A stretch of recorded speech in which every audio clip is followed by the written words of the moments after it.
Haleluya, puji Tuhan.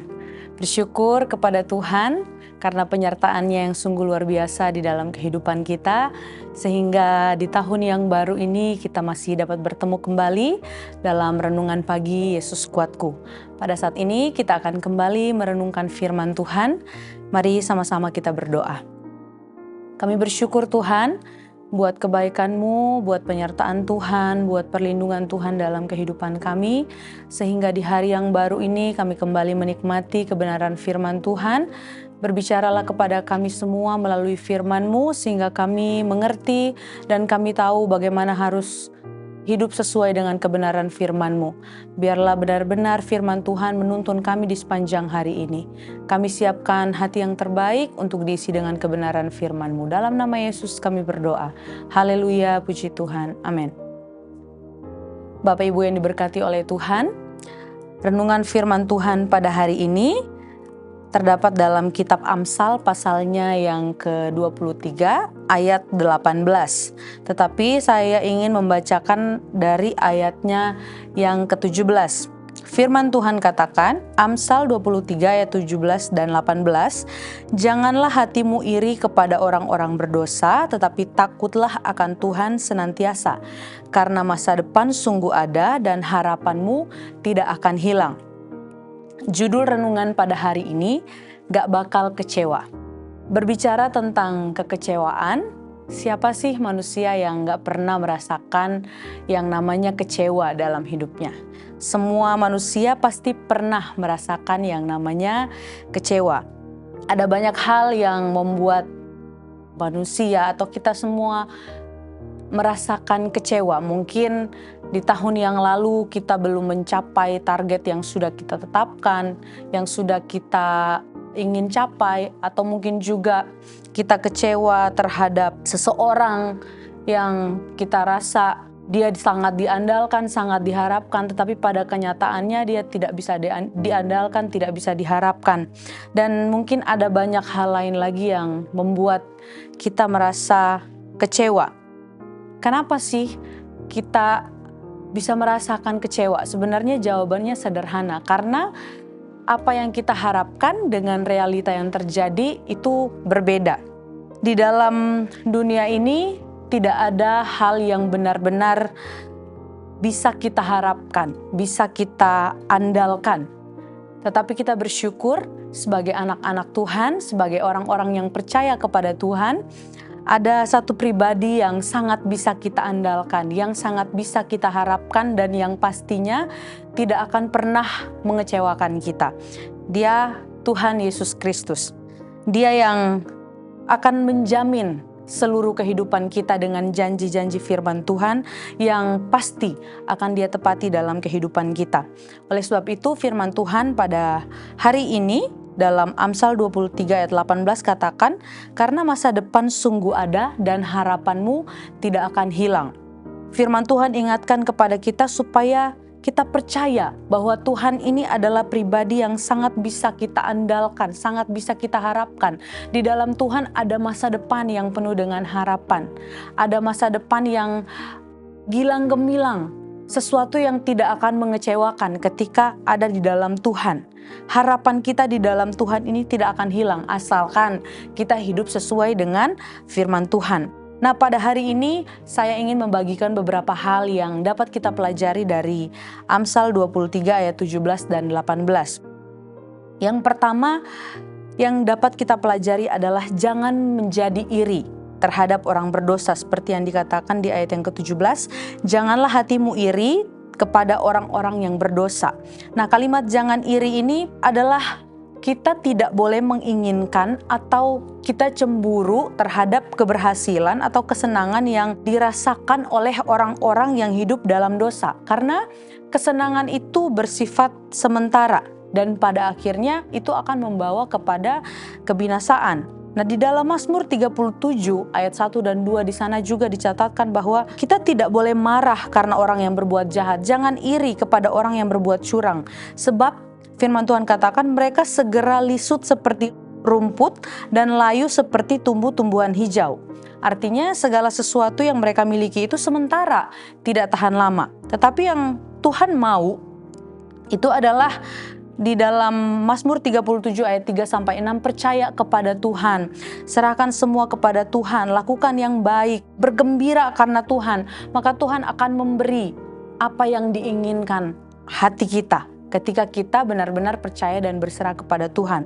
Lalu apa hal kedua yang dapat kita pelajari dari Amsal 23 ayat 17 dan 18? Orang yang tidak iri terhadap orang berdosa itu pastinya adalah orang yang hidupnya takut akan Tuhan. Hidup takut akan Tuhan di sini adalah kita hidup menghormati Tuhan, kita hidup taat kepada perintah-perintah Tuhan, kita setia kepada Tuhan.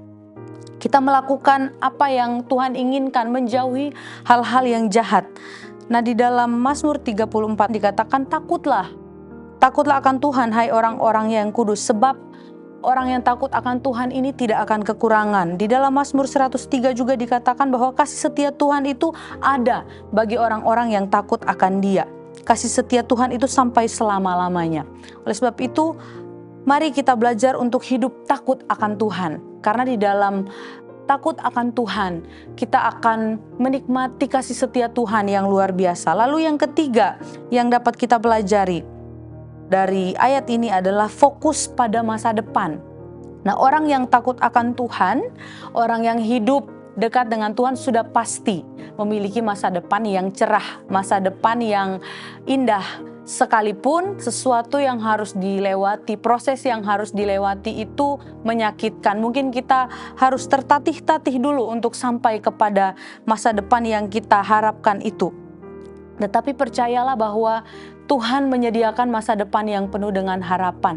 Masa depan yang mendatangkan damai sejahtera, bukan mendatangkan kecelakaan kepada kita semua. Oleh sebab itu, mari kita fokus untuk meraih masa depan. Fokus untuk mengerjakan hal-hal yang membawa kita kepada masa depan yang indah itu. Jangan kita sibuk, jangan kita fokus untuk kita iri hati, menginginkan apa yang orang-orang berdosa sebenarnya miliki. Karena tadi sudah dikatakan firman Tuhan bahwa itu hanya sementara, itu tidak akan membawa kepada kekekalan. Nah, fokus pada masa depan ini bukan hanya berbicara masa depan selama kita ada di dunia ini, tetapi juga masa depan, yaitu di dalam kekekalan. Tuhan mau kita fokus mengerjakan hal-hal yang membawa kita masuk ke dalam kerajaan Allah. Seperti dikatakan dalam Matius 6 ayat 33, carilah dahulu kerajaan Allah dan kebenarannya, maka semuanya itu akan ditambahkan kepadamu. Segala hal yang kita miliki, yang kita inginkan, kesuksesan, keberhasilan, pencapaian yang ada di dunia ini sebenarnya hanya bonus. Itu hanya hadiah kecil dari Tuhan. Tetapi yang sebenarnya Tuhan ingin kita kejar adalah bagaimana supaya kita mencapai kekekalan. Kita menikmati kerajaan sorga yang Tuhan sudah sediakan buat kita. Dan yang terakhir, apa yang dapat kita pelajari dari ayat ini, dari Amsal 23 ayat 18, yaitu jadikan firman Tuhan ini sebagai dasar pengharapan kita. Ketika kita menjadikan firman Tuhan sebagai dasar pengharapan kita, maka saya percaya setiap langkah kita ini ketika berpijak di atas dasar yang benar, yaitu firman Tuhan, maka akan membawa kita kepada masa depan yang indah itu, masa depan yang gilang gemilang, masa depan yang cerah itu. Di dalam Mazmur 119 ayat 105 dikatakan, firman Tuhan itu pelita bagi kaki kita dan terang bagi jalan kita. Kita tidak akan mudah terantuk, kita tidak akan mudah jatuh kalau kita berjalan di atas dasar yang benar, yaitu di atas dasar kebenaran firman Tuhan. Oleh sebab itu, kesimpulan firman Tuhan pada hari ini, percaya dan berharaplah kepada Tuhan, Dia tidak akan pernah mengecewakan kita semua. Jadikan Tuhan sebagai satu-satunya pribadi yang kita andalkan, yang kita harapkan. Jangan sekali-kali mengandalkan manusia atau siapapun. Yeremia pasal 17 ayat 7 katakan, diberkatilah orang yang mengandalkan Tuhan, yang menaruh harapannya kepada Tuhan. Percaya bahwa ketika kita semua, Bapak Ibu Saudara semua berharap sama Tuhan Yesus gak bakal mengecewakan kita semua. Kita dapat berpegang pada setiap janji-janji firman-Nya dalam kehidupan kita. Puji Tuhan, mari kita satu hati dalam doa. Bapa kami yang baik, kami berterima kasih untuk kebenaran firman-Mu yang datang dalam kehidupan kami, mengingatkan kami sebagai anak-anak Tuhan bahwa di dalam Tuhan kami punya masa depan, di dalam Tuhan harapan kami tidak akan hilang, karena kami tahu Tuhan tidak akan pernah mengecewakan kami. Kami percaya penuh kepada Tuhan, kami mau hidup sungguh-sungguh sesuai dengan kebenaran firman-Mu. Tolonglah kami, mampukan kami Tuhan untuk melakukan kebenaran firman-Mu. Berkati kami di sepanjang hari ini, kemanapun kami pergi dan berada, apapun juga yang kami lakukan, biarlah semuanya boleh menyenangkan hati Tuhan, mempermuliakan nama Tuhan. Pertemukan kami dengan berkat-berkat Tuhan yang luar biasa di dalam kehidupan kami. Biarlah sukacita, damai sejahtera daripada Tuhan juga memenuhi hati kami. Terima kasih Tuhan, kami berdoa menaikkan doa ini ke hadapan Tuhan dengan hati yang penuh rasa syukur. Dalam nama Tuhan Yesus Kristus, haleluya, puji Tuhan, amin. Bersama Yesus aku kuat.